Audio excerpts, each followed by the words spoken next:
श्री गोपाळ कृष्ण भगवान की जय।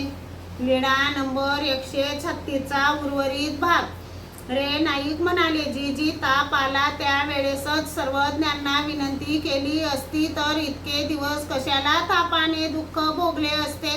ते थोडा वेळ सर्वज्ञांजवळ बसले, मग बाईसाला म्हणाले, बाई सर्वज्ञांना गुंफेत चला म्हणून विनंती करा ना, मी नागोबाकडून उपार मागविला आहे। मग बाईसांनी सर्वज्ञांना विनंती केली, सर्वज्ञांनी विनंती स्वीकारली। मग सर्वज्ञ गुंफेत आले, सर्वज्ञांना पूजा वसर केला। तेव्हा नागोबा उपार घेऊन आले। रे नायकासाठी जुन्या तांदूळाचा भात पथ्य म्हणून वेगळा आणला होता। सर्वज्ञांना ताट केले, सर्व भक्तजनांना वाढले। मग सर्वज्ञ म्हणाले, बाई हे पलीकडे काय आहे? जीजी हे रे नायकासाठी पथ्य म्हणून वेगळे आणलेले आहे।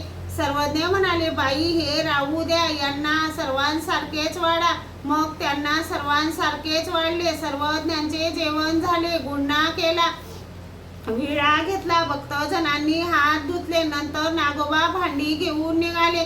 सर्वज्ञ म्हणाले, संध्याकाळी रे नायकासाठी घोडा घेऊन यावे। नागोबा संध्याकाळी घोडा घेऊन आले। मग रे नायकांनी सर्वज्ञांना विनंती केली, जी डोमेग्रामलाच यावे जी, तेथे चांगले 3 मठ आहेत, एक नारायणाचा, एक नृसिंहाचा, एक गोपाळाचा, असे 3 चांगले मठ आहेत जी। सर्वज्ञांनी तेथे यावे जी, मला अशक्तपणा असल्याने सर्वज्ञांच्या सेवेला येणे शक्य होणार नाही। सर्वज्ञांनी विनंती स्वीकारली। मग रे नाईक निघाले। श्री गोपाळ कृष्ण भगवान की जय।